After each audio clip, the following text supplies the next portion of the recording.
আসসালামু আলাইকুম, শুভ দুপুর। সবাই কেমন আছেন? সবাই আমার জন্য দোয়া করবেন, কারণ আমি এখন একটা বিশাল বড় অকাজ করতে যাইতেছি। আজকে আমি জীবনে প্রথমবার কেক বানাতে যাইতেছি। তো কেক বানাতে আমার কি কি লাগবে আমি সবকিছু নিয়ে নিচ্ছি। এটা হচ্ছে একটা গামলা, আমি স্প্রেটা নিচ্ছি। তারপরে হচ্ছে আটা, তারপর নিয়ে নিতে পারেন এরকম একটা কাপ, এটা হচ্ছে আপনার পরিমাণ করার জন্য। তারপর নিয়ে নিতে পারেন এই যে আমার এখানে দেখতে পাচ্ছেন, এটা আটা, এটা মানে বাসা ছিল এতটুকু পরিমাণে। তারপরে আছে এখানে একটা চামচ, তারপরে আছে ডিম, আর দুধের আমি ছোট একটা প্যাকেট, যেখানে হয়তো আমার যতটুকু পরিমাণ প্রয়োজন তার থেকে কম আছে। তারপরে আমি বেকিং পাউডার এনেছি। আমি একটা ছোট খুঁজছিলাম, তো আমাকে দোকানদার বলে ছোটগুলো পাওয়া যায় না। আর এইটা হচ্ছে ভ্যানিলা এসেন্স। তো আমি জানি না, আমি কখনো এগুলো কিনি নাই, বিশেষ করে আমি এগুলো কখনোই কিনি নাই, জানি না হবে কিনা। এবং আমি তেলও নিয়ে আসছি, মানে বাসা থেকে শুধু ময়দাটা ইউজ করবো আর কিছুই না। আর এখানে আছে চিনি। আমি যতটুকু আমার লাগবে ওই পরিমাণ মতো আমি সবকিছু কিনে নিয়েছি। তো সবকিছু মিলিয়ে আমার এবং আমি চকলেটও কিনে নিয়ে আসছি, সেটা আমি একটু পরে দেখাবো না। তো এখন আমি বানানো স্টার্ট করবো। আর আমি ডিম থেকে হচ্ছে ডিমের সাদা অংশ এবং ভিতরে কুসুমটা আলাদা করে নেবো। বাট এটা আমার কাছে অনেক কঠিন কাজ মনে হচ্ছে, কারণ এটা আমি কখনোই করতে পারি না, আমি ভালো করে ডিমই ফাটাইতে পারি না। তারপর এটা কিভাবে করবো আমি জানি না, তো দেখি ট্রাই করে কেমন করবো জানি না। এখান থেকে একটু ফাটাইনি, এটা করতে আমার নিজেরই ভালো লাগছে, কিভাবে করবো জানি না। আল্লাহ বাঁচা আমারে, একটু ফাটছে কিন্তু ভালো করে ফাটাই। দেখেন এদিকে এদিকে সেদিকে কত দিকে যে এটা ফাটা গেছে। আচ্ছা যাই হোক, আমার কাছে মনে হয় মানে কঠিন একটা কাজ করতেছি এখন। একটা কথা, এই জায়গায় পড়তেছে এগুলো, আমার আম্মু আমার একটা, বুঝছেন এই যে আকাশের কথা তো বললাম কেন, এই যে এখন এইভাবে এইভাবে করে আমি আমার সবগুলো ডিমের সাদা অংশ বের করে নেবো। জানি না আমার এগুলো করতে কত টাইম লাগবে, যাক চেষ্টা করি, যেহেতু মানে আগে কখনো এগুলো আমি করি নাই, তাই একটু সময় লাগবে। আর যাই হোক, মনে আমাকে কইেন না যে আমরা কথা তো মনে হয় আমি বলছিলাম, আমি বরিশালের কথা কইতে পারি, কিন্তু কারোর সামনে কইতে পারি না। আমি এখন সব 4টা ডিম থেকে তার সাদা অংশ বের করে নিয়েছি। তো প্রথমবার করছি দেখা এর মধ্যে হচ্ছে ডিমের কুসুমও পড়ছে। নেক্সট টাইম অনেক ভালো করব ইনশাল্লাহ।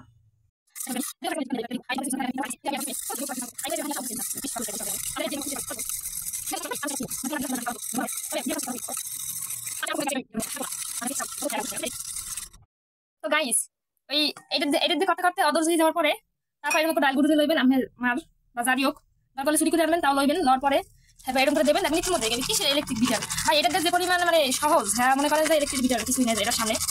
ও, আর বেশি করে খাই লইবেন এই করার আগে। ওয়াও, এত সুন্দর পারি আমি, মাশাআল্লাহ মাশাআল্লাহ, নিজেই প্রশংসা করতে আছি, কোনো ব্যাপার না। 1 চামচ পরিমাণ লবণ দিয়ে দিলাম। লবণ দিলেও হয় না দিলেও হয়, বাট আমি লবণ দিতে পছন্দ করে তাই দিলাম।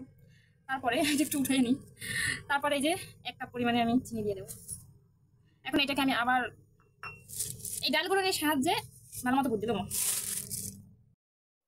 এই যে এবার আমি চিনিটা এটার সাথে ভালো করে mix mix mix mix mix mix করে নেবো। আর এটা করার সময় বাড়ির মধ্যে গিজ গিজ শব্দ হবে, আপনার খুবই বিরক্ত লাগবে, তাও আপনি কানের ভিতরে তুলে দিয়া তারপরে করতেই থাকবেন। চিনি দিয়া হচ্ছে এটাকে খুব সুন্দর করে বিট করেছি, এরকম ফর্ম ফর্ম হয়ে যাবে। তারপর এটার ভিতরে হচ্ছে ডিমের কুসুমটা আমি দিয়ে দেবো।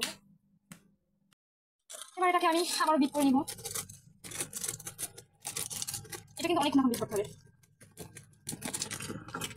জীবনে প্রথমবার বানিয়েছি, কেউ ভুল হইলে আবার কিছু বললেন না।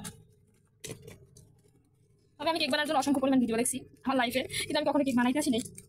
আর যত কেক বানানোর ভিডিও দেখছি কেউ তো লবণ দেয় না, এখন তো লবণ দিয়ে যাইছি, কি হইবে আনে কে জানে। উফ, হাত ব্যথা হয়ে গেছে আমার, পিঠা শেষ। কারণ হচ্ছে ছোট একটা দুধ নিয়েছিলাম, এখন দিয়ে দেবো। আগে একটু দেখি কত হয়, কিছু মনে করবেন, আমি আটা নিয়েছি,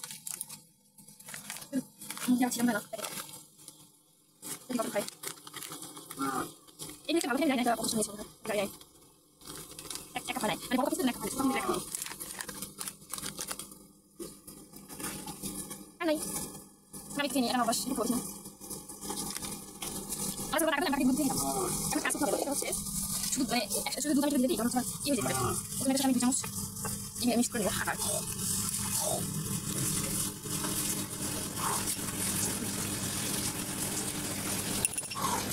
এবার আমি আমার প্রথমে কিছু আগে দিয়ে দেবো। আমি কিন্তু আটাটা আগে জেনেছি, দুটো করে দেবো। আমি এটাকে আমি আগে এখানে দিচ্ছি, এটা বলাই না আমার চারপাশে হাইতে আবার লেগে দিচ্ছি, আমি নিজেও জানি না, যাই হোক আমি দিচ্ছি। এবার আমি কষ্ট দেবার তাও করবো না।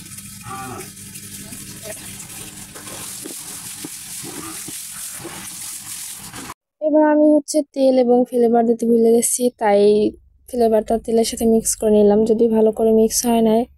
মানে আমি সব উল্টো পাল্টা করে দিছি, কোনো কিছু মানে যখন দেয়া না লাগে তখন দিছি, মানে প্রথমে আটা ঢাইলা দিছি, যে কারণে ভুল হয়ে গেছে। তার আগে যা যা দেয়া লাগতো তা আমার দিতে মনে ছিল না। তো আটাটা দেওয়ার মানে 1 মিনিটও যায় না, এর মধ্যে মনে পড়ছে যে আমি তো বাকি জিনিসগুলো দিই না, এরপর বাকি জিনিসগুলো দিয়ে নিচ্ছি। শেষ পর্যন্ত আমার হাতই না ভালো লাগলো। তো হাত দিয়ে এখন ভালো করে এটাকে পিষে নেবো। এ দেখেন এরকম এরকম করতে হবে, কিন্তু একদম পারফেক্ট হয়েছে। এখন জানি না এটা, হ্যাঁ হ্যাঁ, আমি এখন বেকিং পাউডার দিতেও ভুলে গেছি। জীবনের প্রথমবার বানাইতে সিভিলের কথা ভুলে যাব না, সেটা কেমনে হয়।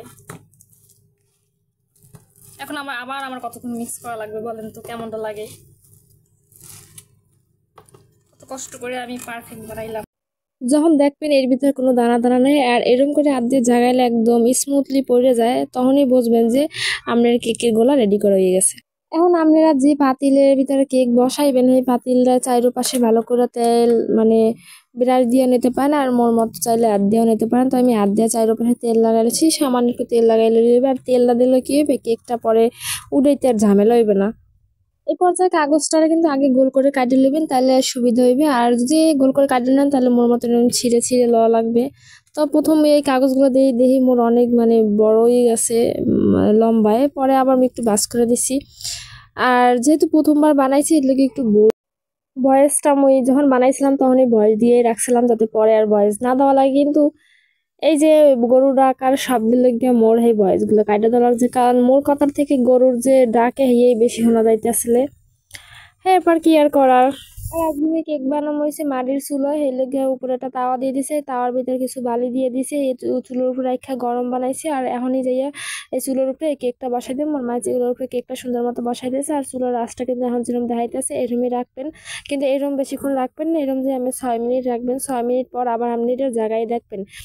এবং চুলা দিয়ে ওই যে যা লাঠিগুলো জ্বলতে আসলে সেগুলো সব উড়িয়ে থুয়ে দেবেন দারুগুলো রে।